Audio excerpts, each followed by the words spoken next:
बिस्मिल्लाहिर्रहमानिर्रहीम। अस्सलामुअलैकुम वरहमतुल्लाहि वबरकातुह।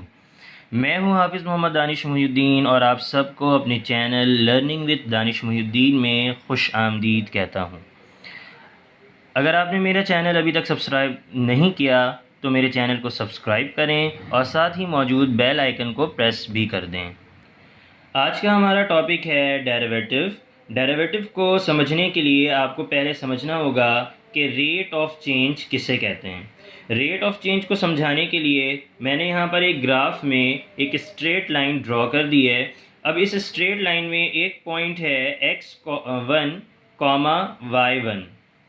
अब जैसे ही मैं x एक्सिस में वैल्यू को चेंज करता हूँ तो यहाँ पर क्या हुआ कि x की वैल्यू जो है वो चेंज हो गई। इस पॉइंट पर x की जो वैल्यू है वो 2 है। अब इस लाइन के अक्रॉस देखें, जैसे ही x की वैल्यू चेंज हुई है तो साथ ही y की वैल्यू भी चेंज हो गई है।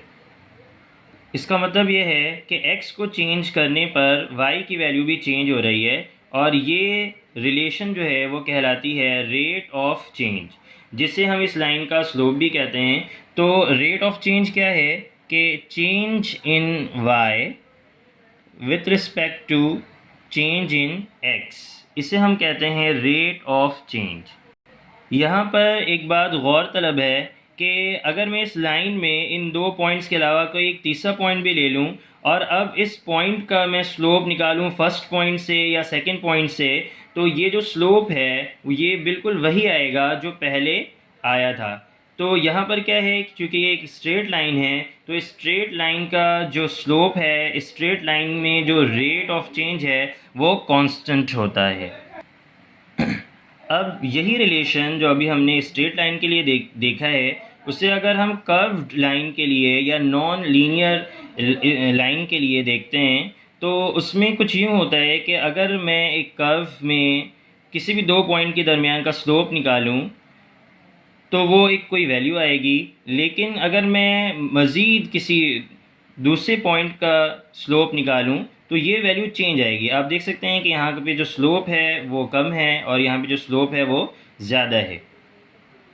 इस कंडीशन में करते ये हैं कि हम बहुत सारे दो पॉइंट्स के दरमियान स्लोप निकालते हैं। कर्व में मौजूद बहुत सारे दो पॉइंट्स के दरमियान आप स्लोप निकालें और फिर उस स्लोप का एवरेज ले लें। लेकिन जैसा कि आपको मालूम है कि कोई भी जो लाइन होती है, कोई भी लीनियर लाइन हो या कर्व लाइन हो, वो इनफाइनाइट पॉइंट्स उसमें मौजूद होते हैं। लिहाजा बहुत सारे पॉइंट्स, इनफाइनाइट पॉइंट्स का जो स्लोप है इंडिविजुअल निकालना बहुत ही ज़्यादा मुश्किल काम है। तो यहाँ पर कॉन्सेप्ट जो है वो डेरिवेटिव का आता है। चूँकि कर्व में मौजूद किसी भी दो पॉइंट्स के दरमियान जब आप स्लोप निकालते हैं या रेट ऑफ चेंज मालूम करते हैं तो वह हर पॉइंट पर डिफरेंट आता है। तो यहाँ पर कॉन्सेप्ट जो है वो डेवलप होता है इंस्टेंटेनियस रेट ऑफ चेंज का। तो बजाय इसके कि हम तमाम इनफाइनाइट पॉइंट्स के रेट ऑफ चेंज को मालूम करें, हम डेरिवेटिव मालूम करते हैं, इंस्टेंटेनियस रेट ऑफ चेंज मालूम करते हैं। इंस्टेंटेनियस रेट ऑफ चेंज के लिए जो सेकंड पॉइंट होता है, फर्स्ट कर लें कि पहला पॉइंट है जिसमें x की वैल्यू x1 है और जो सेकंड पॉइंट है वो बेसिकली x2 अप्रोच करता है x1 को। इसका मतलब ये है कि x2 और x1 के दरमियान बहुत ही मामूली सा फ़र्क होता है। तो this is super small rate of change of y with respect to x, और इसे इस तरह से dy/dx से डिनोट किया जाता है। ये बिल्कुल इसी तरह से जैसे पहले हम डेल्टा y/डेल्टा x से डिनोट कर रहे थे। डेल्टा का मतलब होता है बिग चेंज, एक ऐसा चेंज जो कि कंसीडरेबल हो, और dy/dx या डेरिवेटिव में जो चेंज होता है वो बहुत ही इंस्टेंटेनियस होता है, या आप ये कह सकते हैं सुपर स्मॉल चेंज को कहते हैं। इसको डिनोट करने का एक तरीका ये भी है, फर्स्ट कर लें कि ये जो कर्व है वो y के बजाय आप f ऑफ x से डिनोट कर रहे हैं, या आप ये कह लें कि y is a function of x। सो जो डेरिवेटिव है हम उसको अब इस तरह से डिनोट करेंगे d/dx of f of x और simply f prime of x। Derivative को मालूम कैसे किया जाता है इसको समझाने के लिए मैंने यहाँ पे एक सिंपल सा फंक्शन ले लिया है जो कि है f of x is equal to x to the power n। अगर आपको इस फंक्शन का डेरिवेटिव जो है वो मालूम करना है तो उसका तरीका ये होता है कि जो भी फंक्शन है उस फंक्शन की पावर को आप कोफिशिएंट बना देते हैं और फंक्शन की जो पावर है वो जो इनिशियली पावर थी उससे एक जो है वैल्यू कम हो जाती है पावर की। इसका मतलब ये है कि अगर पावर n है तो डेरिवेटिव के वक्त पावर में आप n-1 लिखेंगे। उसके बाद दोबारा से हम d/dx या डेरिवेटिव लेते हैं फंक्शन का विदाउट पावर। तो यहाँ पर आप देख सकते हैं कि मैंने सिर्फ x लिखा है। अब ये dx से dx जो है वो कैंसिल हो जाएगा और हमारे पास वैल्यू जो है वो आ चुकी है n x to the power n-1। Second जो फंक्शन है वो एक कांस्टेंट फंक्शन है f of x is equal to C. ये जो c है वो कांस्टेंट के लिए मैंने लिखा है। अब ये कोई भी कांस्टेंट वैल्यू हो सकती है क्योंकि मैंने आपको बताया था कि derivative basically instantaneous rate of change को कहते हैं। क्योंकि कांस्टेंट में कोई चेंज नहीं आता, लिहाजा कांस्टेंट वैल्यू का जो डेरिवेटिव है वो हमेशा ज़ीरो होता है। मज़ीद आगे प्रोसीड करते हैं। देखें, अगर फ़र्ज़ कर लें कि दो डिफरेंट फंक्शंस हैं f ऑफ x और g ऑफ x और उन दोनों का जो है आपको डेरिवेटिव निकालना है और ये दोनों फंक्शंस जो हैं वो आपस में ऐड या सब्ट्रैक्ट हो रहे हैं, तो इनका जो डेरिवेटिव है वो इंडिविजुअल डेरिवेटिव्स के सम के बराबर होता है। अब फ़र्ज़ कर लें कि ये दो जो फंक्शन हैं वो प्लस या माइनस होने के बजाय वो मल्टीप्लाई हो रहे हैं। तो इसके लिए रूल ये है, फ़र्ज़ कर लें कि जो दो फंक्शन है वो u और v हैं, तो derivative of u into v is equal to derivative of u into v plus derivative of v into u।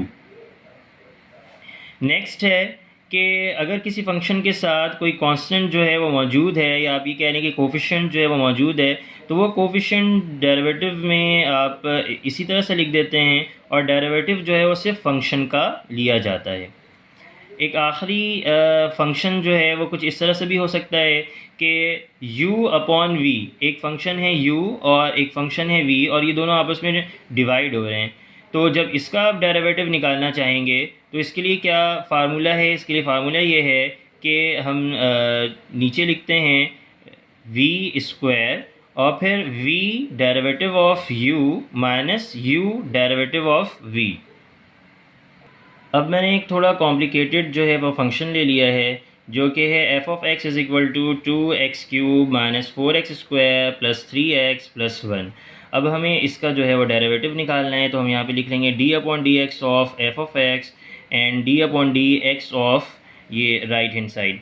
अच्छा, अभी जैसे कि मैंने आपको बताया था कि अगर दो या दो से ज़्यादा फंक्शंस हैं और उनका डेरिवेटिव निकालना है और वो फंक्शंस आपस में ऐड या सब्ट्रैक्ट हो रहे हैं, तो डेरिवेटिव जो है वो इंडिविजुअल टर्म्स के डेरिवेटिव के बराबर होता है। तो यहाँ पर देखिए मैंने क्या किया है, d/dx जो है वो हर टर्म के साथ लिख दिया है। साथ ही ये भी किया है कि जो कोफिशिएंट थे टर्म्स के उनको मैंने डेरिवेटिव से पहले लिख दिया है। जैसे यहाँ पे 2x³ लिखा हुआ था तो मैंने यहाँ लिख दिया 2d/dx of x³। Similarly minus 4x square लिखा हुआ था तो मैंने यहाँ पे लिख दिया -4d/dx ऑफ x²। इसी तरह से 3d/dx ऑफ x और d/dx ऑफ 1।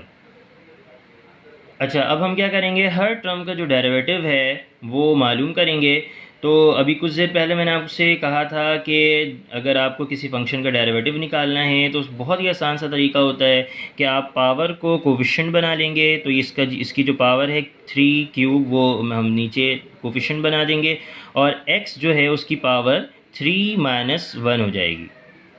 साथ ही हम फंक्शन को दोबारा से डिफरेंशिएट करेंगे विदाउट पावर -4। अब यहाँ पर x² है तो जो पावर 2 है वो आप कोफिशिएंट के तौर पर यहाँ पर लिख देंगे और x की जो पावर है वो 2-1 हो जाएगी क्योंकि पावर में एक कमी आती है। और फिर हम फंक्शन को दोबारा से डिफरेंशिएट करते हैं विदाउट पावर। इसी तरह से यहाँ पर आप देखें तो D up x upon D x से जो है वो कैंसिल हो जाएगा और आंसर सिर्फ 3 रह जाएगा। और कांस्टेंट जो वैल्यू होती है उसका डेरिवेटिव हमेशा ज़ीरो हुआ करता है, ये हम देख चुके हैं। आगे प्रोसीड करते हैं तो 2 3 ज़ा 6 और एक्स स्क्वायर डी एक्स से डी एक्स को आप कैंसिल कर सकते हैं, -4 2 ज़ा 8 एक्स प्लस 3। तो ये हमारा जो है डेरिवेटिव आ चुका है इस गिवन फंक्शन का।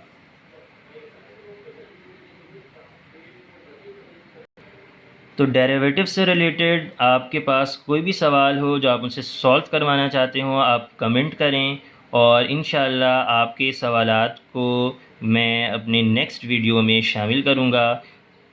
अब तक के लिए इतना ही। अल्लाह हाफ़िज़।